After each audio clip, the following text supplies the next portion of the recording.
All right, folks, welcome to another edition of From the Bottom Up.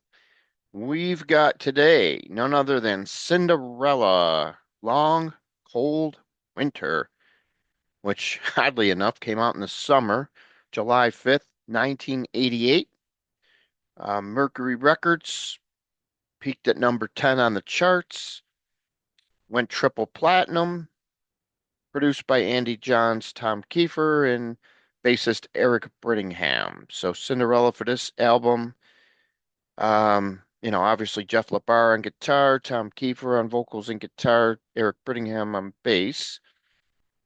And as far as the drummer is concerned, at the time it was Fred Coury who was in the main drummer in the band, but he did not record on the album. Drummer for this one was none other than Mr. Cozy Powell.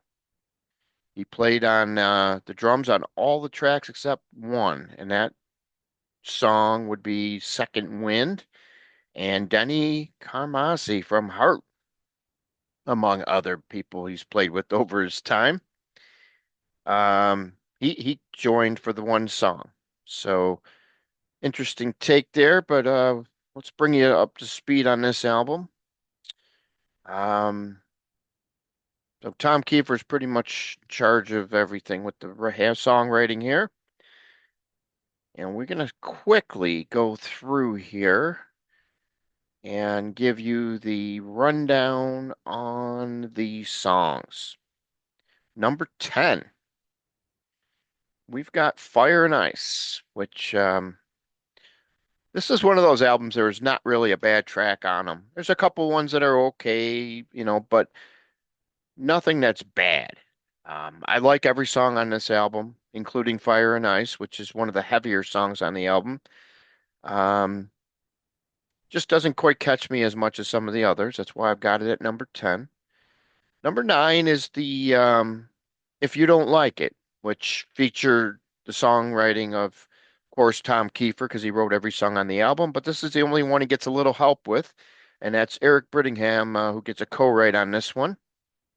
If You Don't Like It, another one, typical Cinderella song that features, the great guitar there and the great chorus, a lot of sing-alongs. That's what these bands are known for here. If you don't like it, I don't care. And that's what I got at number 9. Number 8, we've got the title track, Long Cold Winter. Bluesy song. It's got that blues feel to it. It's really cool song. Um, they actually added it back on the set list right before the end of the band. So it was kind of cool to see because they kind of abandoned it pretty much after the Long Cold Winter tour for the most part, and then they brought it back in. So number 8, we've got Long Cold Winter. Number 7, we're gonna get our Second Wind. Yes, another song that went over pretty cool in concert. These songs, none of these bottom songs really got any airplay on the radio, but that's going to change once we get up to the next one here. But Second Wind, solid song, not much else to say about it. It's good. Number 6, I've got The Last Mile, which peaked at number 36 on the charts. And yeah, The Last Mile was the third single released. And out of all the singles, this is my least favorite. That's why it's where it's at. But I still like the song. I think it's a very solid song. I just think maybe somewhat, I don't know. Thought maybe they didn't release the singles in the right spots. But hey, you got two top 20 hits, another one that cracked the top 40 in the last mile. So you can't really say too much. I mean, it was a competitive era in time. So for the hair bands like Cinderella to even make it on the charts at all, I guess you have to go look back at the whole picture. But yeah, so that's what we got at 6, The Last Mile. Number 5 was Take Me Back, which I feel is the most underrated song on the album. Just feel it never got any airplay, it never really got any love, and I know Tom Kiefer likes this song, and they haven't ever really put it in any of their sets you know, since that time frame. But he liked playing the slide guitar on this one. He mentioned the fact when I interviewed him, and yeah, he likes the song. He just feels that they got to play. You only get so much time, and when you're promoting a new album, you got to play some of the new album. You got to play the hits, and sometimes you just run out of room to play some songs. But Take Me Back is definitely one of those great songs that just never really get what they should as far as accolades are concerned.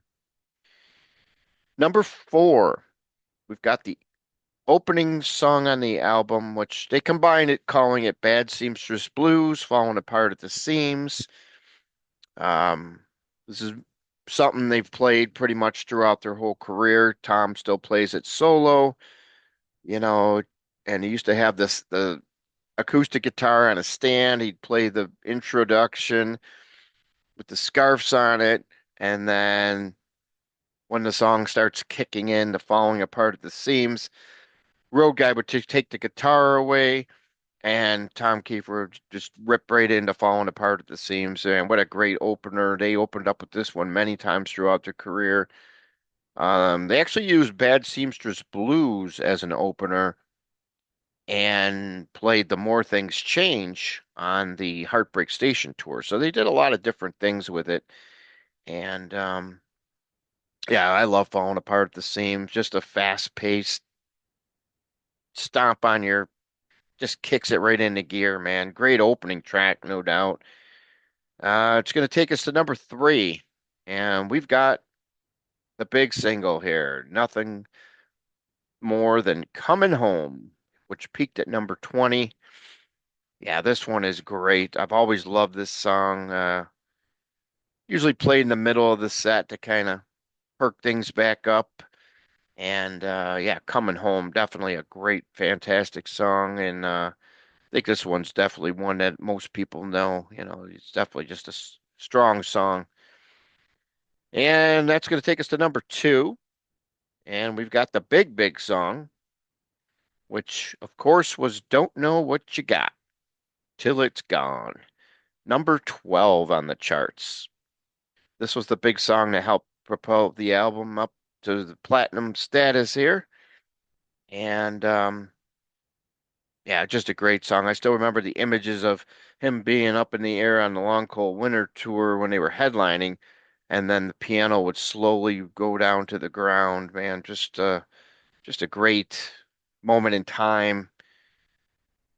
And this album, this tour, man, I must have seen this tour three, four times because when they started off on the tour, it was they weren't the headliners at that point when this album first came out. They were still opening for like Judas Priest and AC/DC, so they really cut their teeth with a lot of touring. And but those were big tours to have. Priest and AC/DC you're opening for, man, that was just phenomenal. And then from there, they finally got the headlining status, and they came around with Winger and the Bullet Boys, and the rest is history. It's just a shame they had to go back down to being a support act or a second, a second level tier after this album. But that's kind of when things fell apart for the hard rock world, thanks to grunge and all that garbage. A lot of the bands felt the pinch there, and it's just a shame. But I'm glad Cinderella still managed to kind of hang in there, and they persevered, and they knew eventually it was going to pass. And then, of course, they got put on the Poison tour in 2000, and pretty much from there on, from 2000 to 2011, they pretty much always were out on the road every summer playing a bunch of shows. They did like I think three Poison tours altogether. And yeah, just they did a couple rock number stops, just great. Some really great times there. Cinderella, man, nothing like them. So that's what we got for number two. And number one, of course, is going to take us down the Gypsy Road, which was the first single and only peaked at number 51, but it laid the groundwork for the album. Just a solid song. Still played today. They usually play it as the last song of their set. And Tom does, at least, for his solo, because obviously Cinderella hasn't been on the road since like 2011, uh, 2012. But just a great song, Gypsy Road. Who's to care if I grow my hair to the sky? What a line! Uh, just a great song. It's one of those classic hair band songs that will always be remembered up there as one of the best, no doubt. We're going to give you the quick rundown here. We got number 10. I've got Fire and Ice. Number 9, If You Don't Like It. 8, we've got the title track, Log Cold Winter. 7, we've got Second Wind. 6, I've got The Last Mile. 5, Take Me Back. 4, Falling Apart at the Seams. 3, we've got Coming Home. 2, Don't Know What You Got Till It's Gone. And number 1, of course, Gypsy Road. And that is going to put the close on this chapter of From the Bottom Up. Stay tuned for many, many more. Any suggestions, drop us a note. Be happy to hear from you. Please subscribe. Many more things coming down the road. We should have some interviews soon and much, much more. Stay tuned, and we'll see you on the flip side.